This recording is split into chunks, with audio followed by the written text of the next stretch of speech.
Welcome to SUAANGAN. I'm your host, Janine Blake. On today's program, we'll bring you to the Inuvik Petroleum Show 2001, where industry, government, and Aboriginal organizations came together for a trade show and conference here at Inuvik's Midnight Sun Recreation Complex. The Inuvik Petroleum Show was held on June 21st and 22nd, 2001. Over 300 delegates attended the conference, and 70 exhibitors were in attendance for the trade show.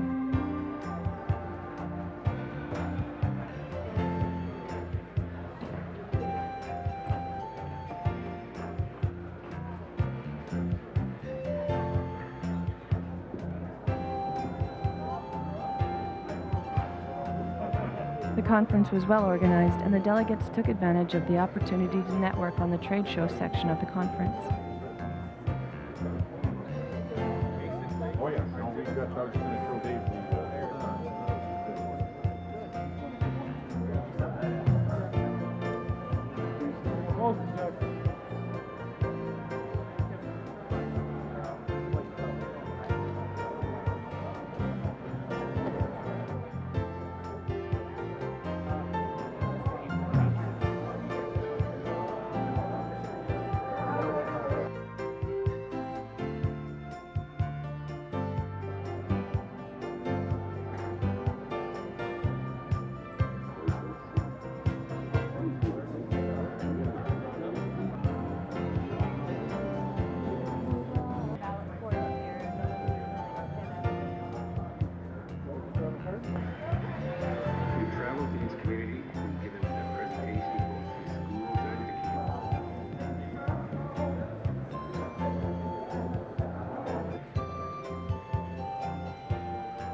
The conference agenda included preparing for oil and gas activity.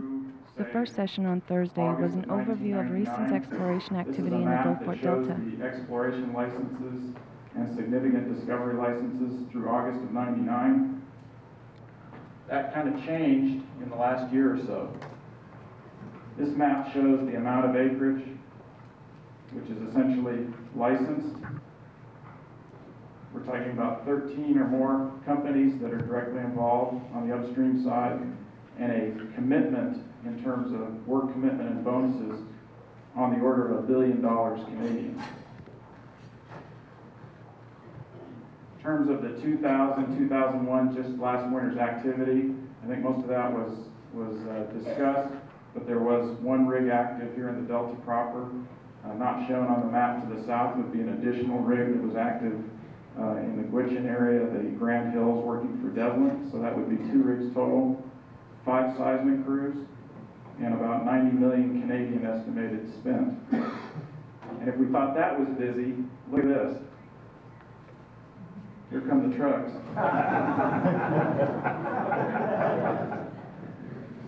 I apologize to Gico and Anderson. I didn't have a boat coming in, but we should have added a boat to that.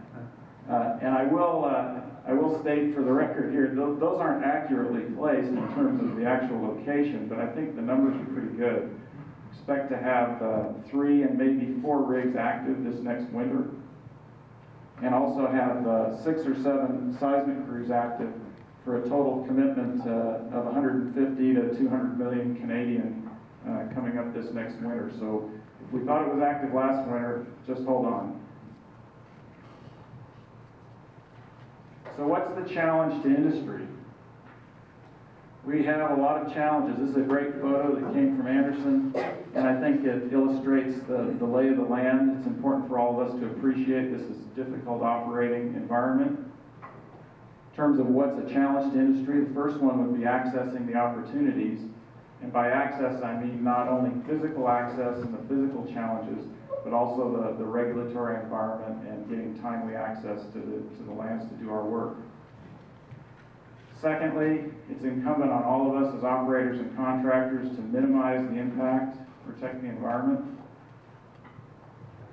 And these activities, to be sustainable, have to have mutual benefit, not just for the companies involved, but also for the affected communities. And I don't think I can emphasize enough, again, to be sustainable, we have to have environmental health and safety foremost in our minds as a major priority in order to continue. SUAANGAN will return after these messages for more of the Inuvik Petroleum Show 2001.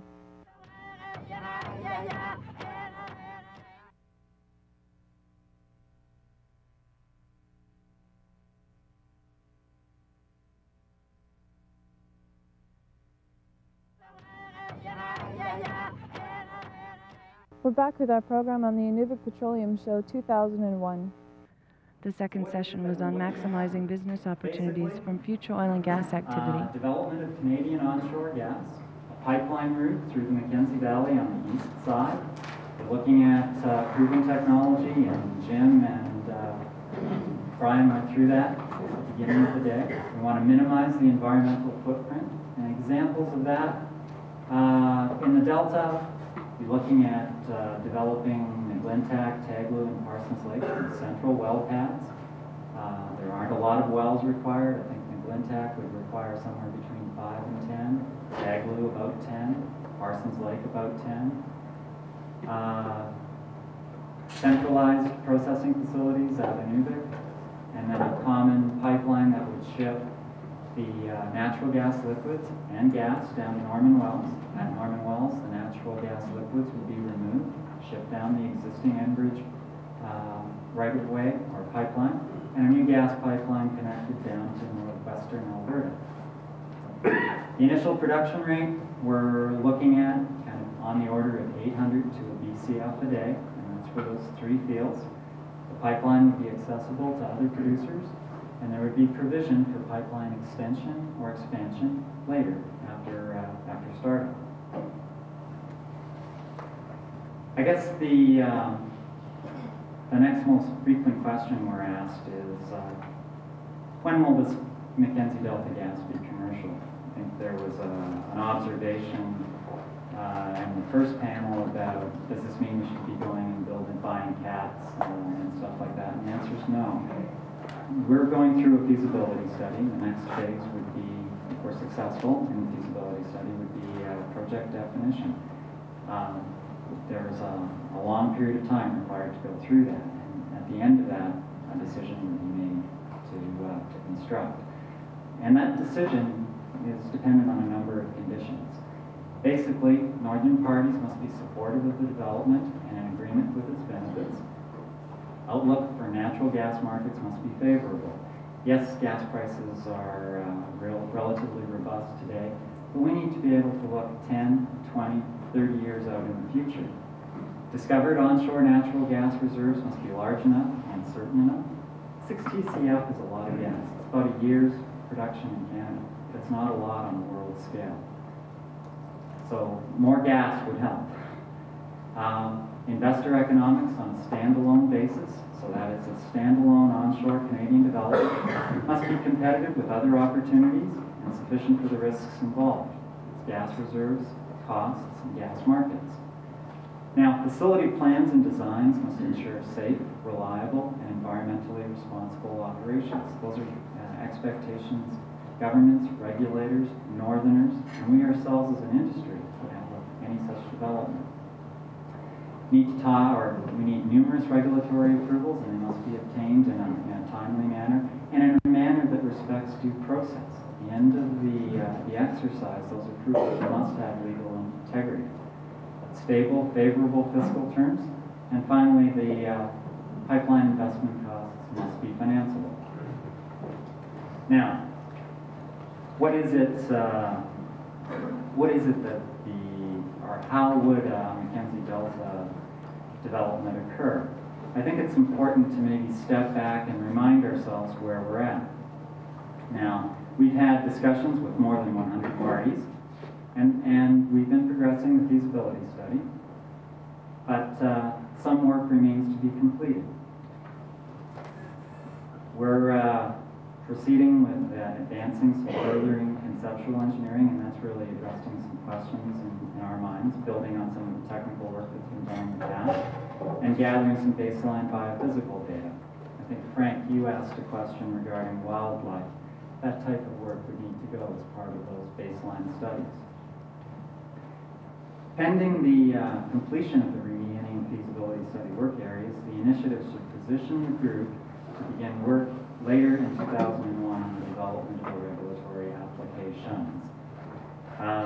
The process leading to that on ultimate development has 4 major phases.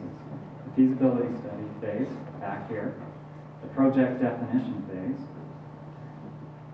the design and construction phase, and then finally operations. And then ultimately there's a 5th phase, which is abandonment and reclamation. Now I'll quickly go through what's involved in all of those. Back here, in the feasibility study, we're talking about looking at those 4 matters I've spent time talking about here this morning. Phase 2 is project definition, and that really has 2 parts. It involves the preparation of the regulatory applications and the review and study and assessment of those applications by the regulatory authorities. This process is likely kind of on the order of 3 to 4 years.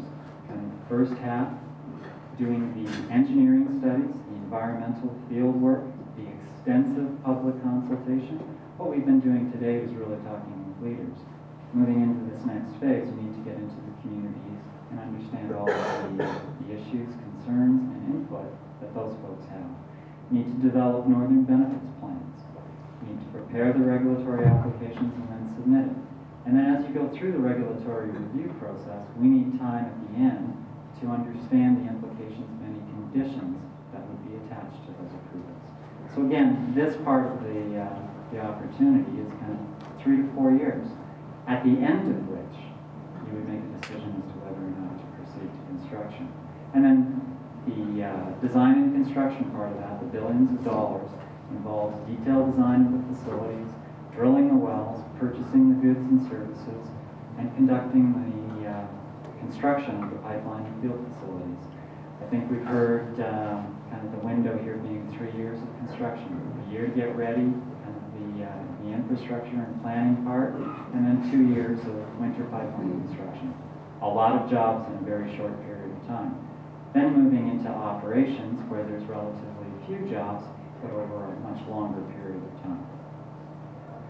Now, kind of summarizing, Mackenzie Delta gas is a large strategic resource, and kind of interest in developing it and transporting this gas to market has kind of ebbed and flowed over the last 30 years. Recent events has drawn considerable attention to this area, and our study group kind of concluded very early on that the likelihood of successful development would only occur if we kept it as simple and straightforward as possible. And simple is a bit of an overstatement. It's 900 miles down to Alberta. But the idea that we focused on is whether the plan is doable and supportable in a reasonable time frame. And let me give you some examples. We're considering an onshore development only, rather than a combination of offshore and onshore. We're looking at gas only. Some of the offshore fields, although they're large, contain oil. We're considering a Canadian development rather than a joint Canada-US development. And as I said, we're pleased that the people of the North say they're ready to consider development on their lands.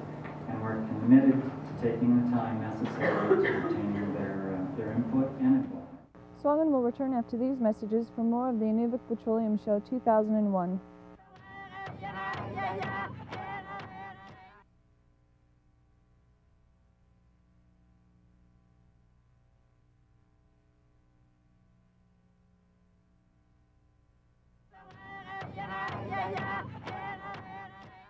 We're back with our program on the Inuvik Petroleum Show 2001.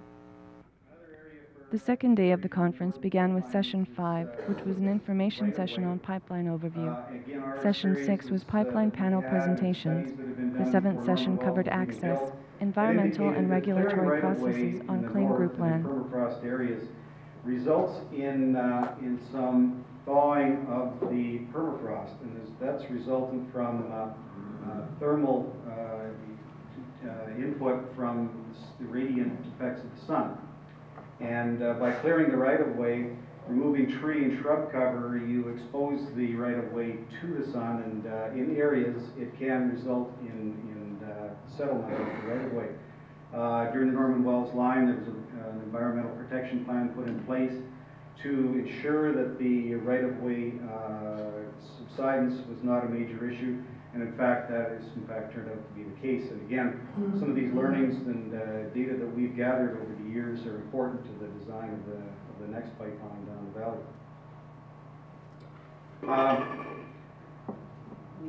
We feel that if another line was built from the north, that for a substantial portion of the route, that we'd be paralleling the Norman Wells pipeline. And in order to minimize the additional clearing that would be required, we think that it would be logical to come up with a construction plan that minimized the additional right-of-way required. And one of those methods may be by actually using the existing Norman Wells cleared right-of-way as working space for the construction of the next line. That won't be applicable or appropriate in a number of areas where it's more advantageous to move off the Norman Wells right-of-way. We can see areas for construction of the next line where it may make sense to be somewhere a little removed from it. But for the majority of the route, this is where we think the alignment of the next pipeline will be. Trenching is a major issue in permafrost, and we encountered some issues with the construction of the Norman Wells pipeline. For the majority of the right-of-way and the route, there was no issues. We, in fact, brought in trenching equipment that was designed for the original thoughts of the gas pipelines down from the north in the 70s. And by adapting the equipment, putting smaller wheels on the trenchers, they were used quite successfully for the construction of the Norman Wells pipeline. Where they did have a problem was in areas where there was cobbles. A lot of this right-of-way goes through ancient riverbed, and there is quite a variance in the glacial till areas. And so we had some problems in constructing in there. In those cases, we ripped and used backhoes. But for the majority of the route, these trenchers did a fine job. However, there's been significant advancement made over the years with respect to trenching, and we're involved in studies right now with BP America, and we expect others will be joining some of these studies. They'll be involved for probably a year in planning what would be required for Arctic trenching for any pipelines that are proposed for the north, not just in North America, but worldwide, and take that information and make it applicable to the pipelines being proposed here. There's over $1 million of study proposed for this alone. In summary, I guess I have basically 3 points to make with regards to designing pipelines in permafrost, and that is the need to design for the operating environment, and that maybe sounds rather obvious, but it's so specific in the north and so important that it be properly designed for the conditions. If you look back to the Norman Wells pipeline, it was really the first pipeline that was built in permafrost in North America. It was probably the first pipeline that was properly engineered to be in permafrost in the world at the time. There were some lines in northern Russia that were in place. They were experiencing some degree of difficulties in the fact that they had not been properly designed. And by taking the care that's necessary in the north at the front in the design phases, you can eliminate some of those issues that are apparent with those who have not taken that effort. It's, again, so important to include northern construction logistics into the design and the schedule early. The planning of that will result in lower costs and being able to schedule timelines. And thirdly, it's so important for people to understand that there will be ongoing maintenance of northern pipelines because they are dynamic, they do move. And there's need to expect to be spending time and money on pipeline and right-of-way maintenance. So in conclusion, I'd just like to say that pipelines can be built economically in permafrost. I think we've demonstrated that it can be done. 16 years of operation has shown that there are no major issues in building in the north. You can provide a safe operation, and you do provide minimal environmental impact with proper planning. And that planning, I think that the planning that you've heard from a number of speakers throughout this whole conference has been a key theme that they've all mentioned. And it is so important for a linear development such as a major pipeline that it be done. It will lower costs. It will result in a successful project. The Inuvialuit corporate group had a strong presence at the trade show as their many subsidiaries had representatives in booths. We'll leave you with some of the exhibitors at the trade show. This is an Arctic Nomex parka for down to -80 below. And this is now going to be available at Allen Services, which will be Mackenzie Range Supply. It will be available in Inuvik. And that's an Inuvialuit group company.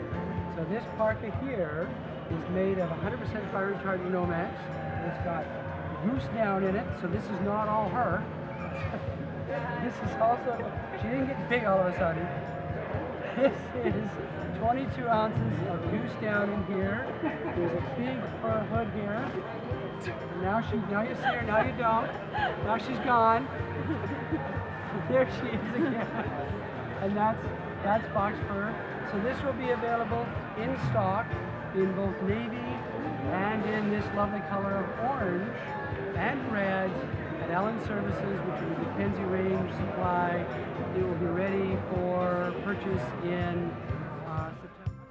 I'm the operational manager for Arctic region, very Inuvik seismic exploration, and we run 2 crews out of Inuvik in the winter season, employing about 55–60% of our people from this area, and we plan on being here for a long time. I think this is a great trade show, and we're glad to be here. Thank you very much. James, I represent Negashia. We're from the Cabo Deje First Nation, Way River. We're here to sell our products. We sell, our new joint ventures are cash and carry for food orders. We do personal and industrial. We also have Safety West, which is personal safety protection. And we have Pipecraft, which is our pipeline integrity software program. Thank you very much. Robbie Pascal. I'm originally from Inuvialuit beneficiary. I work with compensation where to the safety officer. As you can see, we have a booth set up behind me here and a table full of Are legislating under the final agreement?